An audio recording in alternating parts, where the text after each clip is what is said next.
Hey, thanks for watching. If you're enjoying the content, don't forget to leave a like and subscribe. If you want me to play your deck on stream, feel free to reach out. Contact information in the description below. Also, I stream Legacy Live almost every day at twitch.tv/Anzidmtg. So come by and say hi. It's time for some magic. Let's get to it. Okay. Can I hear you still, Jeff? I don't know. Can you? Yeah, I can still hear you. Awesome. I can hear you, and I can hear you just not like, okay, not that like two Jeffs is bad. Wait, one sec. I gotta make sure. All right, so feature match. I know what you mean. You don't want that echo. And Hango, you can close the match just to make sure. All right, so what we have right now is wait. Oh, please, no, don't actually start playing. Don't start playing the real match. Oh no. Okay, I may not have been super clear about that. Anyways, whatever it is, we're back here for round number 5 of the 1.2K. Thank you everybody who has survived this thus far. Okay, well, yeah, you're not supposed to be in the new one right now. You're going to have to restart. I'll let you know when to start the real one.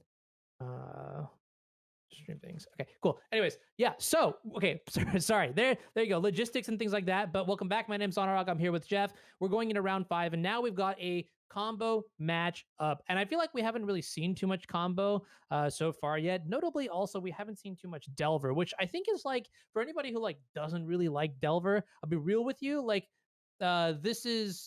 these sort of events, like I've noticed that in all of like this event, the prior 1.2K, and even the other $500 event that I ran before, Delver just doesn't show up much. This is like it's like a community, like this is what people play, and so it's kind of cool to see that like it's actually like reasonably balanced. I think there might be like 2 or 3 Delver players like of the whole 40, which is kind of crazy. That being said, we're gonna get into the deck text first, and our specialist out here, Pokemoki, you're gonna tell me everything I want to know about Doomsday. Everything about Doomsday. Well, Doomsday is a funny deck. It's a combo deck that has existed for quite a long time, as the card Doomsday itself is fairly old. But it really came into prominence with the printing of Thassa's Oracle, which is a 2-mana 1/3 that says when it enters play, you scry like X, where X is your devotion to blue.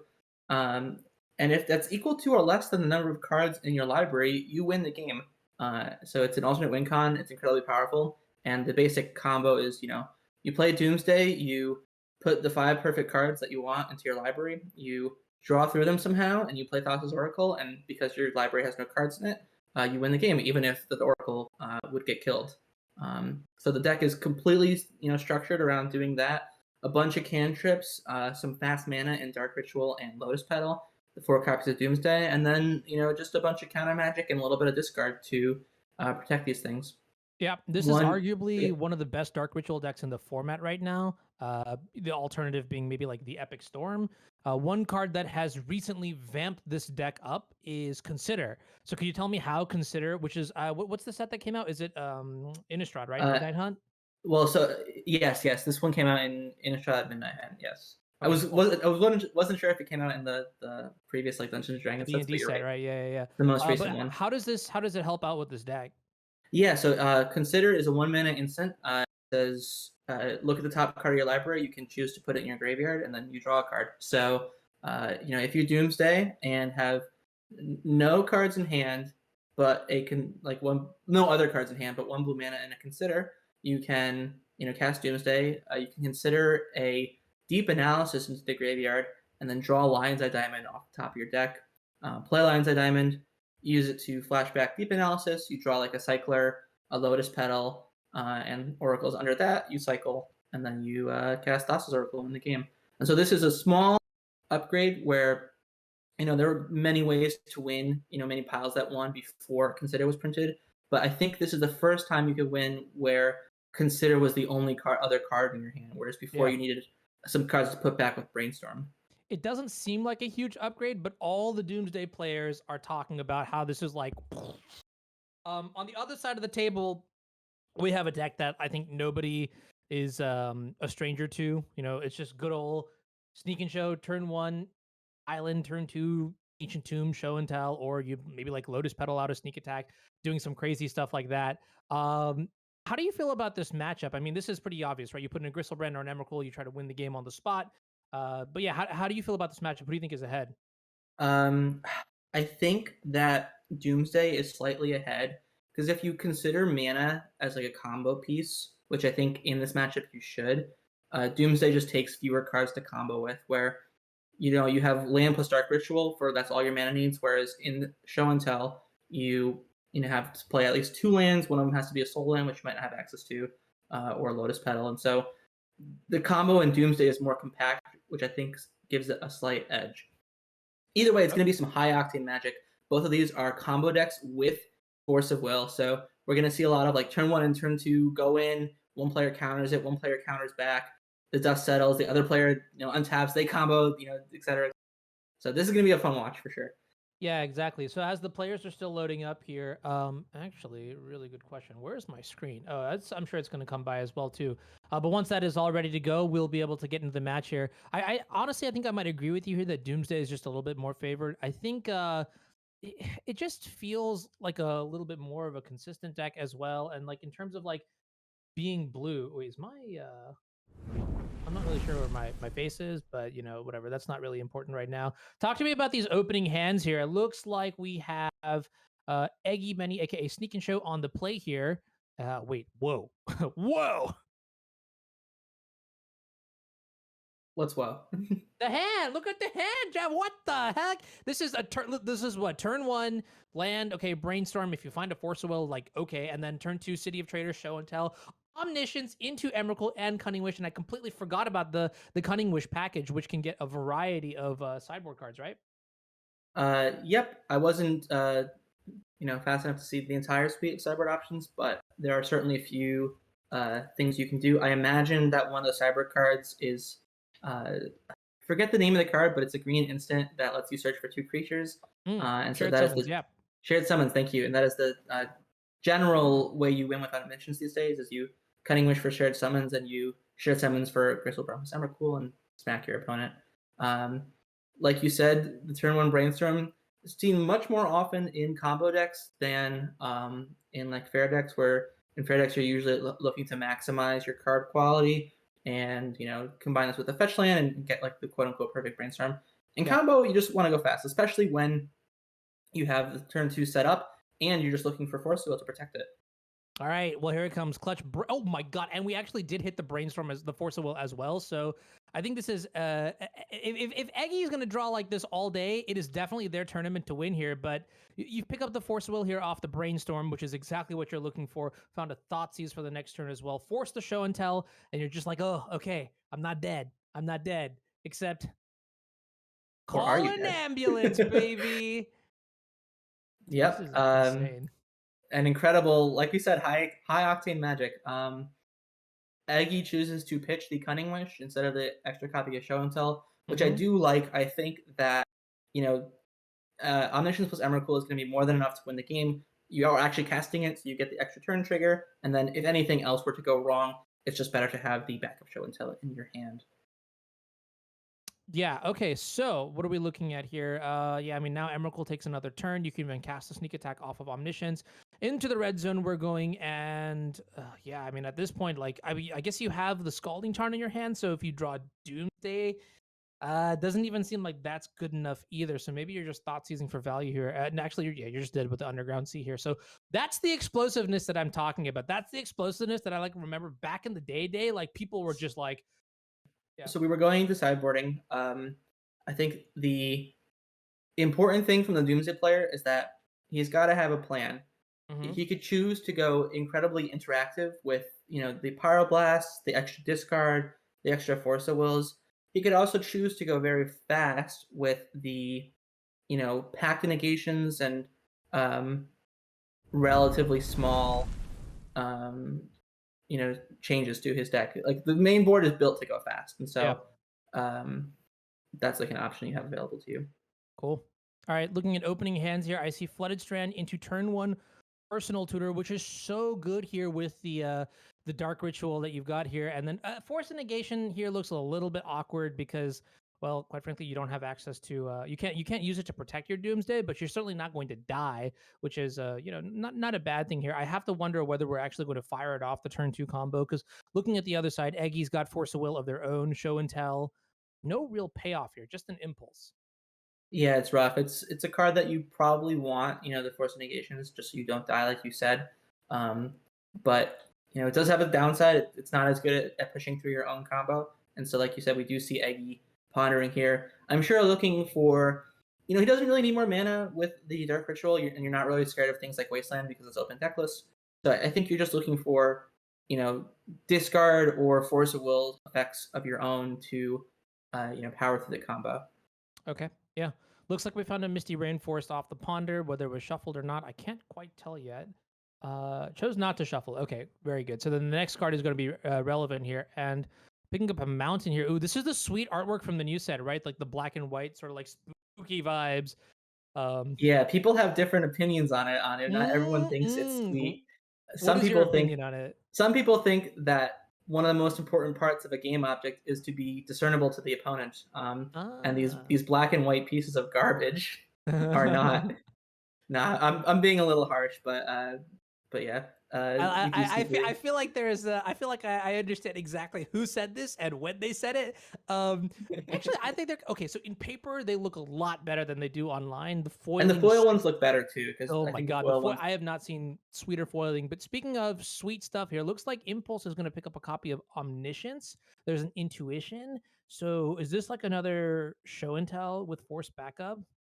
Yeah, and so I think the question here is, do you go Oh for god. it? I think the answer personally is yes. You do have this one piece of counter magic, which you can, you have the choice of whether you go all in with the counter magic or put your show and tell on the stack and Mhm. let it resolve. The other option would be to, do the intuition end of turn and you get to keep up a little bit more mana, see what your opponent wants to do with their turn. I think because you know that they personal tutored for Doomsday turn one, Yeah. I kind of like, pushing for this a little bit, just because Okay. if your opponent can win a counter war, they can do that anyway, and then you're going to lose the Doomsday. But we'll Yeah. see what Eggy decides to go with. Yeah, that's kind of an interesting line from my perspective. I mean, so I don't really know what's on top of the deck here for Jim with the Doomsday deck, but I'm wondering if it is a blue card. Technically, you could go. Then you have access to double force negation, and you would win the counter war. And it looks like here we're just firing it off. Fireworks going to go show and tell on the stack now. Force negation, pitching days. Uh, force negation, pitching force of negation. Interesting. Yeah, that's very interesting. I guess the thing is you can't hardcast the Force Negation in your hand at the moment, Hmm. and so Jim must have felt that that was not a very useful card to have access to. And even though the opponent is on 5 mana, Days might be a little bit more relevant. Yeah. Um, Eggy does decide to, There it is. yeah, fight Sacrificing the back. what? Let's go. That's Oh insane. my god. Yeah. Telling you, high octane magic. Yeah, right? Um, It's like you're looking at death right now, just straight up in the face, and you're just like, not today. Force of will on the top. But it was put there.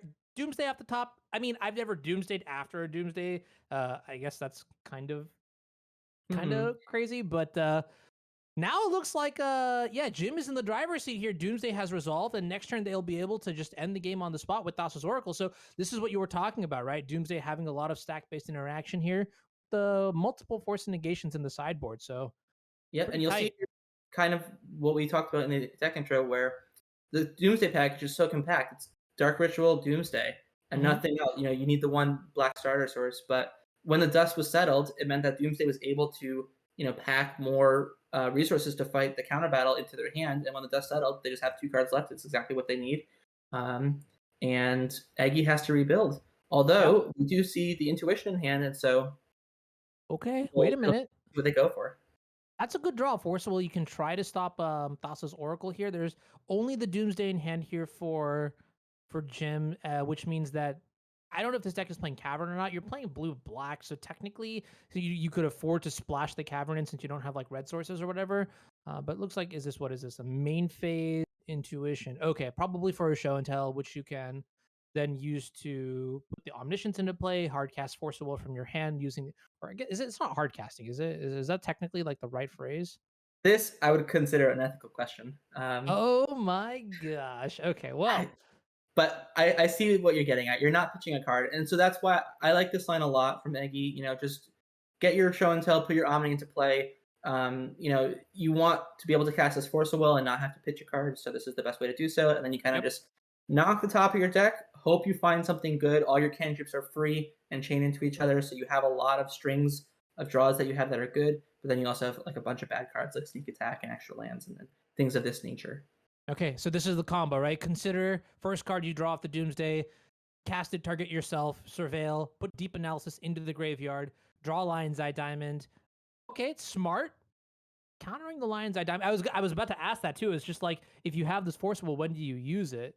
Yeah, that's close because you could Force of Will to consider, and then basically know that they're drawing the deep analysis. So Mm-hmm. I think it buys 2 turns either way. Okay. Yeah. So I think it's about the same. Yeah. Yeah. Okay. Well, there's a Cavern of Souls. So we know it's there for sure, which means next turn there will be an uncounterable Merfolk Wizard coming into play Yeah, here, and that's gonna that's the dub. That's a dub right that's gonna there. be it. Yeah, I like Eggy's line. I think he played as best he could, and it just the top of the deck didn't pan out, which does sometimes happen in combo mirrors. Yeah. So we have a few brief moments for sideboarding here, but let's take a look at it from the Sneak and Show side here. So any cards stand out to you on the right that you might want? Let's see. Gotta my eyesight's not what it used to be. Gotta look at these options. I mean, I think the obvious cards are fairly obvious. I like the Flusterstorm. I like the Red Elemental Blast. You could make an argument for Surgical just because if you happen to win the first fight over like the first Doomsday, you get to Surgical the rest of them. I'm not sure how much I like that idea, just because the whole point of Doomsday is like it's constructed to win the first fight and then make Yeah. Oracle uncounterable. So I think you probably can leave those at home and just focus on being proactive with just enough counter magic. Okay. Um, Overall, again, it is a combo mirror, and so I think a big point is to not dilute your game plan too much. Okay. Yeah, I mean, one thing that we saw for sure was that the Force of Negations came in from the Doomsday side. We might be able to take a look at the list a little bit later, but it looks like the game is starting, so I'm going to go ahead and transition back, and we'll take a look at opening hands as they come up. What do we have here? We have Tarn, Brainstorm, Force, Cunning Wish, Mountain, Petal, Gristlebrand, and on the other side, Force of Negation, Pyroblast, Ponder, Double Doomsday, Thoughtseize. Interesting. Oh, one's on a no, not a mulligan of 6. Okay, that's just land for the turn. Cool. Yep. So solid but not incredibly fast hands from either player. Uh, I think that the Doomsday player is going to be looking to develop their mana so that they can cast these Doomsdays, obviously, and then they have some counter magic backup in the meantime to make sure they don't Yeah. die too quickly. Okay, well, Thoughtseize on the stack. There's a Brainstorm. Did not find anything, and this is where this is the tale as old as time for Doomsday or for Show and Tell, right? Is like where you have all these cards in your deck, like Gristlebrand and Emrakul, that like when they're doing what they're doing, it's awesome. But Yeah, I was ooh, just about to say a tale as old as Lorwyn, but okay, well there, time works there you too. go. I can even hear like the music for Beauty and the Beast in the background. Yeah, If it's Lorwyn not was obvious, a I'm the whimsical Disney plane. guy. Yeah. But yeah, I couldn't quite see what the Sneak and Show player hit off the Brainstorm. But Force of Will, I assume a blue card is underneath that. I think there's an Emrakul underneath it, so it's like really bad Interesting. news. It's really bad news here for Eggy Yeah, in that's game interesting. 3. I'm wondering why they wanted to hide the Emrakul. I imagine it's possible they just weren't expecting the opponent to take the Cunning Wish, but this Force without a blue card uh, is certainly leaving something to be desired. Uh, we'll see how it pans out for Iggy. I'm sure they were thinking that, they wanted to certainly hide the Force of Will, and then after that, hopefully use the Cunning Wish to get something good. Oh, that's a really good point. I'm seeing in the chat Wombo talking about potential Trick Minds. You've got Cutting Wish, but Trick Mind does it even see play anymore?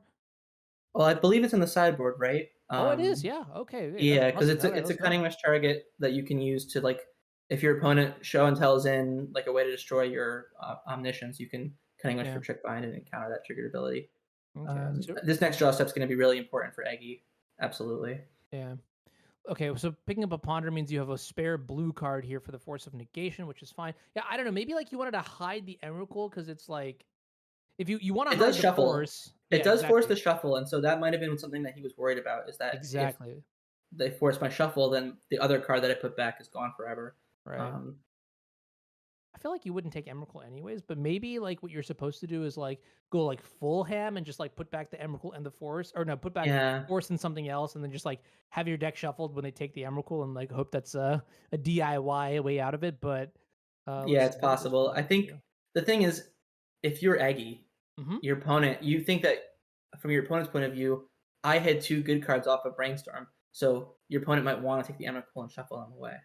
Okay. Uh, Wow, and check that out. That's a top deck Brainstorm, which is absolutely huge. Still no way to shuffle and no enabler, but what you do get for your buck is a red blast and a blue card to pitch to the Force of Will. And I almost wonder, you just thought seized your opponent. You saw they had basically Dookie in their hand. So was it correct to Pyroblast the Brainstorm? Because that would have definitely slowed the game down a little bit. You still have Force of Negation to be safe, and you just pondered. So tricky spot for sure. it's very close, yeah. Uh, Obviously, we've seen here firsthand that Brainstorm is an incredibly powerful card. It can completely change the contents of your hand. Um, that was possible. I believe that Jim did know the cards that he would be shuffling away in order Mm, to get the red mana for that, and so I think he decided that it was more important to, draw those powerful cards, whatever they might have been. okay. Oh, that's a really good point. Misty Rainforest doesn't get.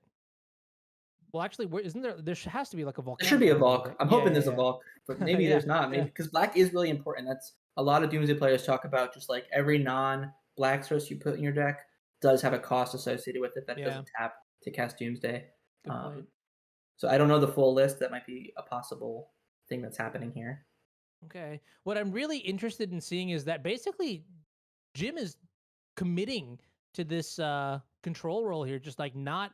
I mean, you have black in play, so technically speaking, you could just play Doomsday and like hope that that's good enough here, but instead just saying, I want to hold up my mana. YouTube just did something funny.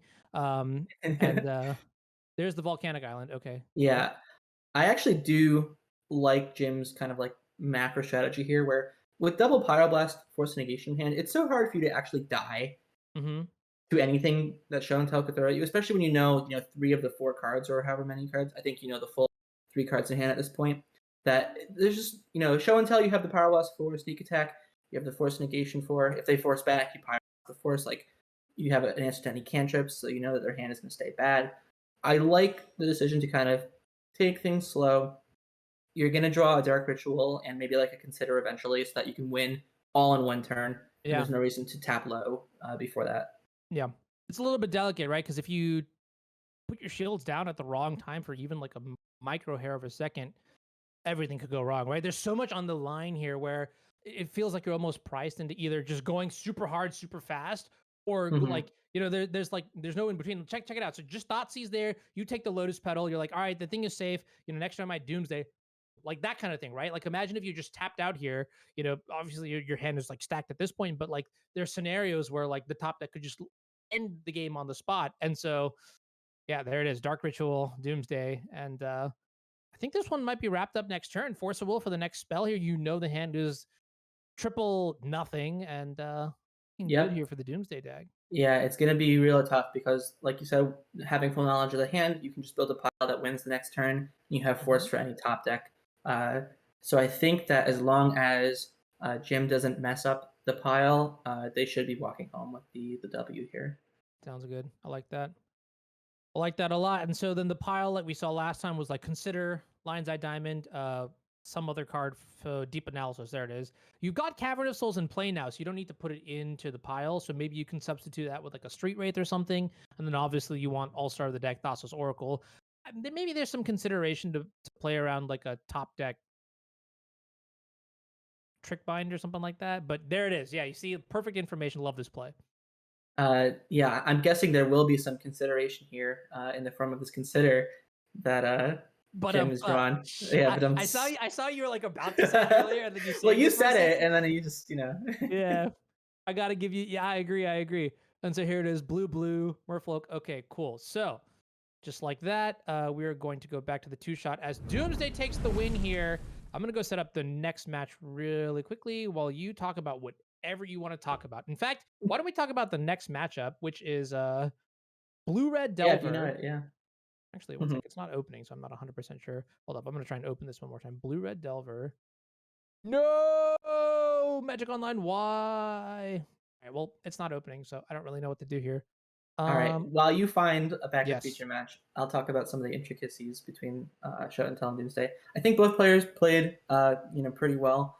Uh, both executed their, main game plan of, executing their combo and then having some protection to back that up.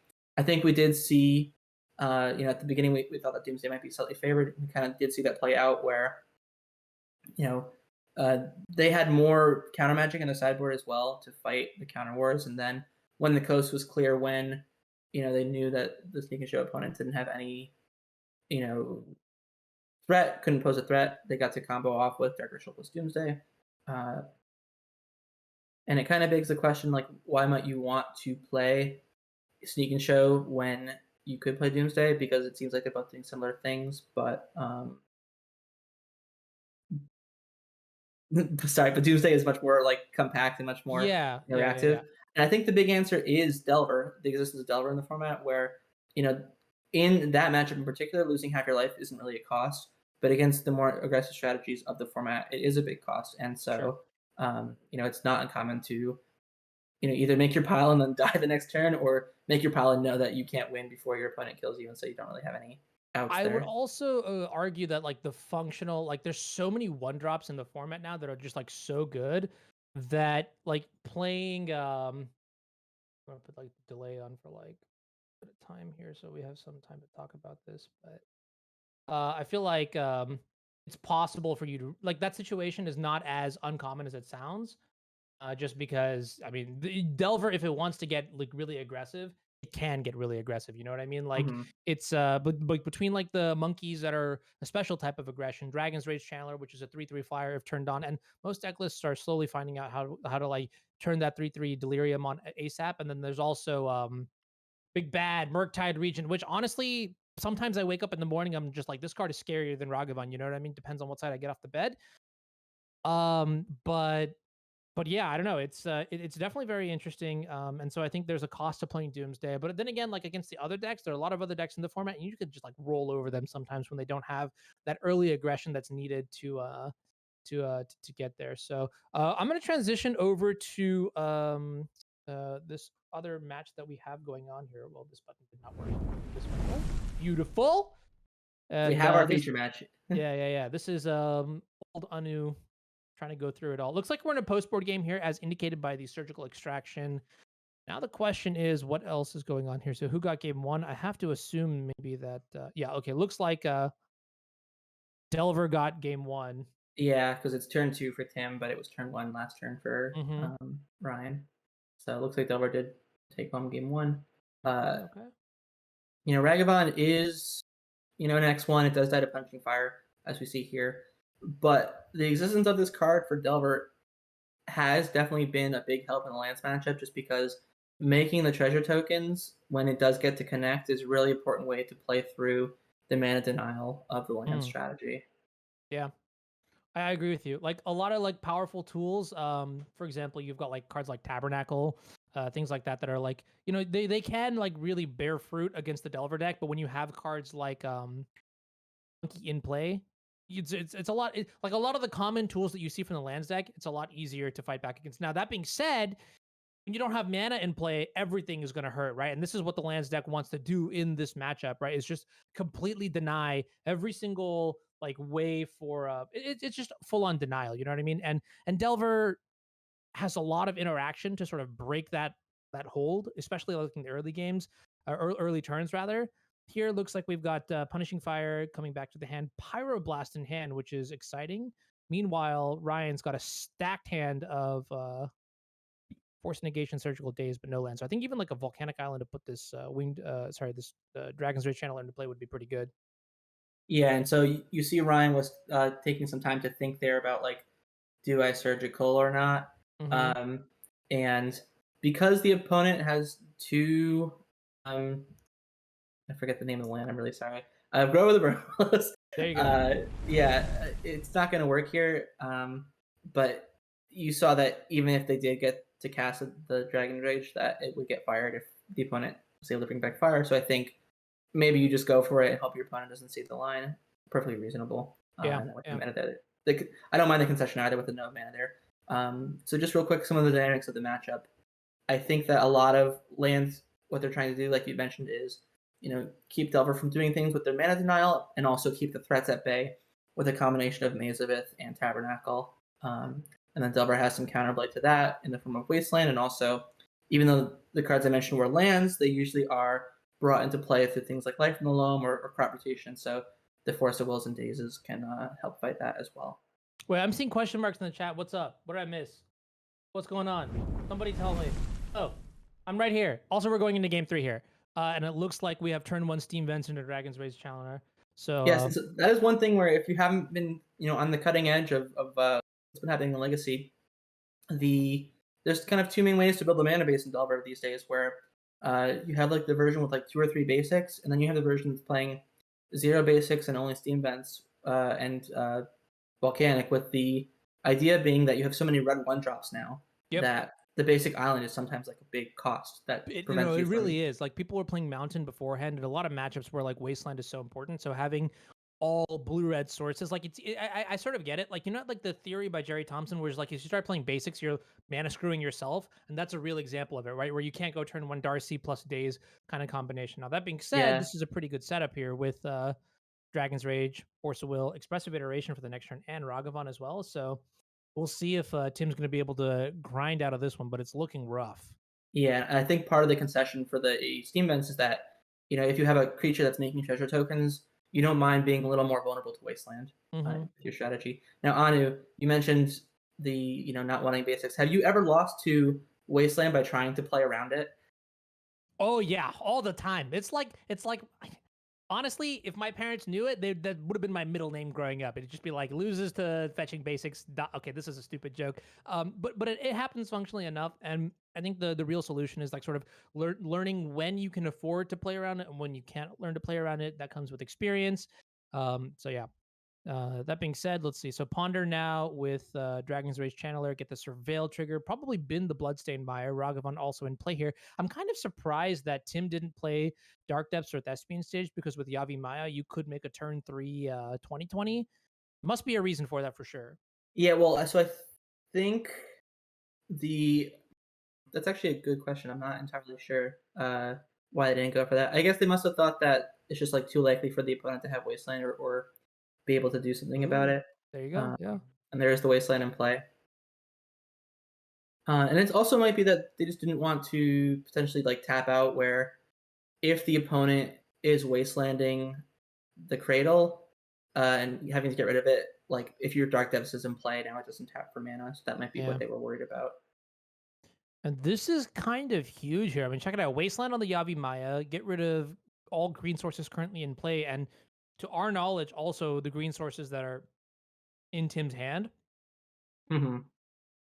Yeah, this is going to be rough. Crop Rotation is going to be the anti-Wasteland tech, and then Force of Will just says, hey, you don't play Brainstorm, you don't get to play at all. And that's just like disgusting in general. I mean, okay, well, maybe it's not as disgusting as I'm making it out to be, because do we think that from this board position that Tim is just like certified dead? There's a Dragon's Rage Channeler, Mistress Bauble can give it Delirium, okay, has Delirium, and then Ragavan as well. But I feel like this is just a clock, right? Because Ragavan doesn't seem going to be really... It's going to be really tough here for Tim to pull back into it. Like you said, no colored sources of mana in the hand. Yeah. Endurance itself is double green right now. We saw that Ryan had a choice with what to pitch for the Force of Will. They had a choice between Delver and Expressive. I like the decision to pitch the Expressive because like the time horizon of this game is very short. You're not going to need that extra card advantage to pull ahead. So just keeping the threat and killing them the extra turn or two quicker, I think has a lot of value. Yeah. Okay. Yeah, the clock is definitely scary here. I mean, Dragon's Rage Channel is one of those cards that's so scary, but like I've lost a number of games where you haven't been able to turn the switch on and just like close the game with it, and that's one of like, so like we'll just get into a little bit here, but like when people are like ban Ragavan and they're like ban Daze or ban Murktide, I feel like gotta check if the stream is live. Okay, I feel like sometimes like seeing like that kind of experience where Dragon's Rage Channeler doesn't always do it makes me wonder, like, what if you just didn't have Murktide Regent, right? Then like theoretically, like if Ragavan doesn't always hit a card, just generates mana, you could survive, draw your way out of it, and then suddenly, you get to the stage in the game where like they just couldn't kill you fast enough, and you get your good threats into play. Now that being said, this is okay, not that bad actually. What, flipping a Crucible here? Um, yeah, flipping a Crucible. Unfortunately, not 3 mana untapped to play the card this turn, so it doesn't end up having a big deal. But the treasure token will still be valuable, potentially on future turns to like rattle off cantrips or play through a Tabernacle or things of this nature. Okay.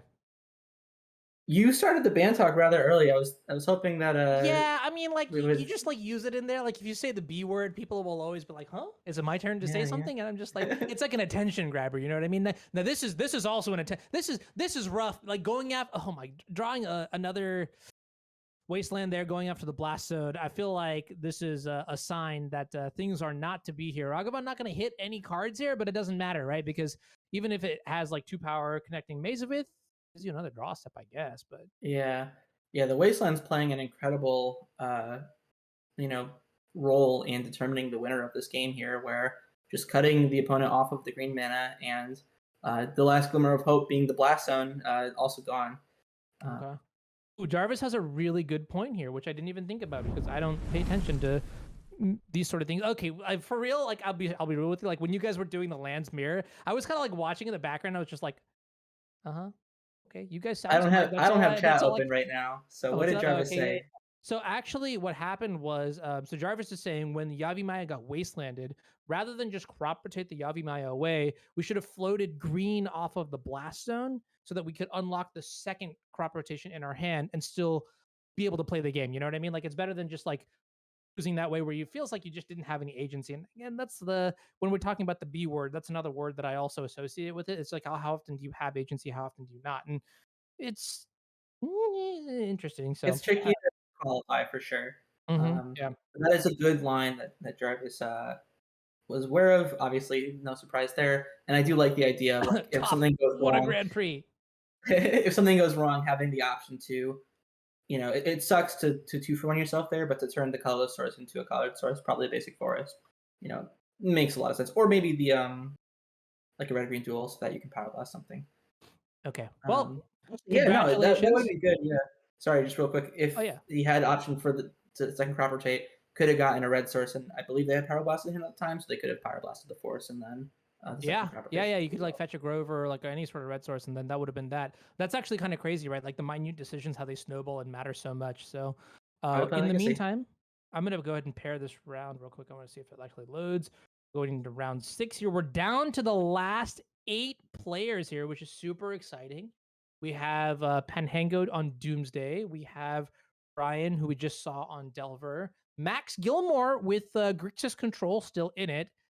We got some Abzan Planeswalkers at the hands of Wombo Combo. Sneak and Show still in it as well. Maverick, Alurin, and then one Lance player left in the fray. Is this sentence even right anymore? It's Jarvis. Jarvis is playing Lance. He made it big. All right. So that being said.